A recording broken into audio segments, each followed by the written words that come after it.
ডাকাত হয়েও তার বুদ্ধি আছে, তার বিচার আছে, তার বিবেচনা আছে। মধ্যাহ্নকালে যদি কেউ দ্বারস্থ হয় তাকে খালি হাতে ফিরিয়ে দিতে নেই। সনাতন ধর্মের বহু বাড়িতে বহু মায়েরা আছে, মধ্যাহ্নকালে ভিখারি এলে মুখের উপর দরজাটা বন্ধ করে আবার বলে যায় যাও যাও, হাত এখন জোড়া আছে, অন্য বাড়ি দেখো যাও, এখন দিতে পারবো না। তাহলে আমরা ডাকাতের থেকেও ওই নিচে পড়ে আছি। দেখেছো, ডাকাতেরও জ্ঞান আছে। জল পান করে নিয়ে রামরতন শর্মা বলছে তুমি শান্ত হও বাবা, আমি তোমায় একটা কথা বলতে এসেছি। বলুন কি বলবেন? আসলে আমি বলতে এসেছি আমার মেয়ের বিয়ে। আপনার মেয়ের বিয়ে তো আমি কি করব? ও বুঝতে পেরেছি, আপনার মেয়ের বিয়ে আপনি টাকা পয়সা জোগাড় করতে পারছেন না, তাই আমার কাছে সাহায্য চাইতে এসেছেন।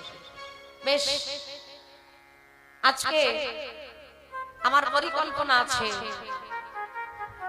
আজ রাতের বেলা মুকুন্দ দেখি গ্রামে হরিবাস হচ্ছে। ঘরে সেরকম কেউ নেই, ঘর সব ফাঁকা, সব চলে গেছে।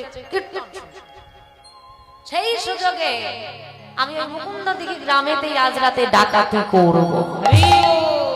আর ডাকাতি করে মাইদের যা গয়নাগাটি টাকা পয়সা বাবাদের পাবো সব নিয়ে এসে তোমার মেয়ের বিয়েতে দিয়ে দেব। আরে বাবা না না, ওই সব আমার লাগবে না। তাহলে কেন এসেছেন? আমি এসেছি আমার মেয়ের বিয়ে, বিয়েটা তোমাকেই করতে হবে। ওরে বাবা, ডাকাতের বিয়ে? আচ্ছা আপনি আমাকে চেনেন? আপনি যে মেয়ে দেবেন? হ্যাঁ চিনি। কে বলুন তো? আগে ডাকাত ধরে দিন। সে কি ডাকাত জেনেও মেয়ে দেবেন? আমার জ্বালা তো আর তোমাকে বলতে পারবো না, দিতে হবে এখন। তা বেশ, আপনি চলে যান। বিয়ে আমি করব কিনা, মেয়ের নাম কি? মাধবী। আচ্ছা, বিয়ে করব কিনা পরে জানাবো, আপনি এখন যান। না না, পরে টরে বললে হবে না, প্যান্ডেল হয়ে গেছে, বাজনা বলা হয়ে গেছে, হ্যাঁ পুরোহিত ঠাকুর ডাকা হয়ে গেছে, পরে বলবে কি? বিয়ে তো কাল। বলে বাবা পুরোহিত ঠাকুরকে বলে দিয়েছেন, বাজনা বলে দিয়েছেন, প্যান্ডেল করে দিয়েছেন, তাহলে আমাকে আবার জিজ্ঞেস করতে এসেছেন কেন? হ্যাঁ সবই তো হয়ে গেছে। ডাকার মনে মনে ভাবছে বিয়েটা করেই নি, নাকি ভালোই হবে? ভালো হবে না? কোন দিক দিয়ে ভালো হবে? ওই রাতের বেলা ডাকাতি করে এসে ঘুমোতে পারি না, বাসন মাজো, কাপড় কাচো, ঘর পরিষ্কার করো, রান্না করো, আর রাতের বেলা ডাকাতি করতে ভালো লাগে না। তা বউ চলে এলে ঘরের সব কাজ করবে, সারাদিন ভালো মতো ঘুম হবে, রাতের বেলা ডাকাতিটাই আরো ভালো করে হবে। গ্রামের মানুষ বিয়ে দিচ্ছে যাতে ডাকাতি বন্ধ হয়, আর ডাকাত বিয়ে করছে ডাকাতি যেন আরো ভালো করে হয়। নিতাই লোক। ঠিক আছে, বেশ বেশ, আমি বিয়েতে রাজি, তবে আমি যেতে পারবো না। আপনাদের মেয়েকে আপনারা আমার ঘরে সময় মতো দিয়ে যাবেন। আর কথা দিলাম আপনার মেয়েকে আমি মাথায় করে রাখবো। আমি যতদিন বেঁচে আছি ততদিন কোনো অভাব আমি আপনার মেয়ের রাখবো না। রামরতন শর্মা ফিরে এলেন, জানিয়ে দিলেন গ্রামে ডাকাত বিয়েতে রাজি হয়েছে। বিয়েতে রাজি হয়ে গেছে। গ্রামের মানুষের আনন্দ ধরে না, সবাই ভাবছে ডাকাতি বন্ধ হয়ে যাবে। যেই না 7 দিনের দিন সকাল হয়ে গেল, মাতৃ বাজনা সহকারে গ্রামের প্রতিটা মানুষ আনন্দিত হয়েছে। এতদিন অনুষ্ঠান হয়, মায়েরা অলংকার দিয়ে সাজতে পারে না কেন? ডাকাতের ভয়। ডাকাতের বিয়ে, ডাকাতি হওয়ার ভয় নেই, এবার মনের মতো করে সেজেছে। তার মানে ভেবেছো কত বছর পর মায়েরা সাজতে পেরেছে, মনে আনন্দ, একত্রিত হয়ে সবাই আনন্দ করছে। কেমন করে গো? ঢাক বাজে, ঢাক বাজে, ঢাক বাজে, সানাই বাজে, বাজিছে মাদল।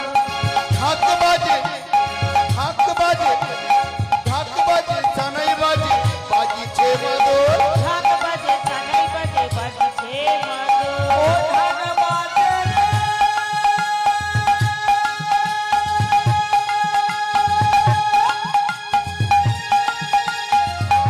ওই ঢাক বাজে রে,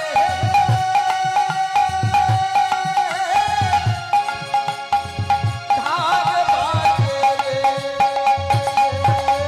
ঢাক বাজে, ঢাক বাজে, ঢাক বাজে। আচ্ছা মাইরা, তোমরা বিয়ে বাড়িতে এসেছো তো?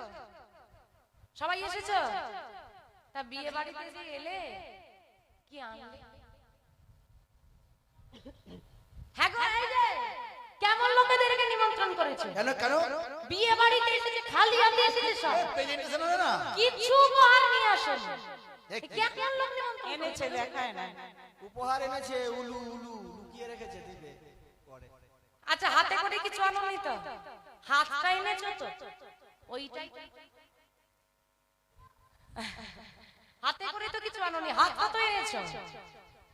তা বলি মুখে দেওয়ার মতো মিষ্টান্ন আনেনি, মুখটা তো এনেছো। তা মুখে একটু উলুধ্বনি দাও আর হাতে একটু করতালি দাও, দেখি দাও তো সবাই মিলে উলুধ্বনি দাও তো। ঢাক বাজে, ঢাক বাজে, ঢাক বাজে, সানাই বাজে, বাজিছে মাদল, হরি হরি হরি বল। বাজে ছানাই বাজে, বাজিছে মাদল।